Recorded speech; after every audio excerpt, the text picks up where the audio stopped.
जी अस्सलाम वालेकुम। आज हम लोग मरी एक्सप्रेस वे पे मौजूद हैं और यहाँ से मरी जो है वो हार्डली 10 मिनट्स की ड्राइव के ऊपर है, 3-3.5 किलोमीटर पे है।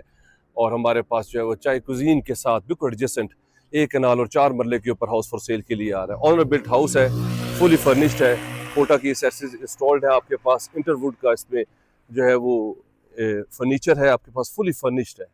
बहुत ही ज़बरदस्त प्रॉपर्टी है, ऑनर बिल्ट है, लाइफ टाइम आपके पास बैक का व्यू है, मल्टीपल टेरेसेस हैं इसमें ग्राउंड +5 इसमें बेसमेंट्स हैं और सारी ओपन बेसमेंट्स हैं, सारे बेडरूम्स का लाइफ टाइम आपके पास ओपन व्यू है। मल्टीपल यहाँ पे टेरेसेस हैं, इलेक्ट्रिक गीज़र इंस्टॉल्ड हैं, एसीज इंस्टॉल्ड हैं और बहुत ही ज़बरदस्त हमारे पास ये प्रॉपर्टी है। 25 फुट इसकी जो है वो गली है, कंक्रीट है और बहुत ही सेफ एंड सिक्योर है और बिल्कुल मरी एक्सप्रेस के ऊपर है। और यहाँ से आप जो है वो पिंडी पॉइंट आप ये सामने देख रहे हैं, ये पहाड़ी के ऊपर पिंडी पॉइंट है। बहुत ही ज़बरदस्त प्रॉपर्टी है हमारे पास। अगर आप इस तरह के घर में इंटरेस्टेड है, रजिस्ट्री इंतकाल है, तो मेरे नंबर पे कॉल कर लें। हमारा चैनल है शम्स राजा, उसे सब्सक्राइब कर लें। और ये 35,000 पर स्क्वायर फीट जो है वो चार्ज कर रहे हैं और 16,000 जो है वो स्क्वायर फीट इसका कवर्ड एरिया है। बहुत ही एक्सक्लूसिव प्रॉपर्टी है। अगर आप इंटरेस्टेड है, मेरे नंबर पे कॉल कर लें, चैनल को सब्सक्राइब कर लें। Thank you very much.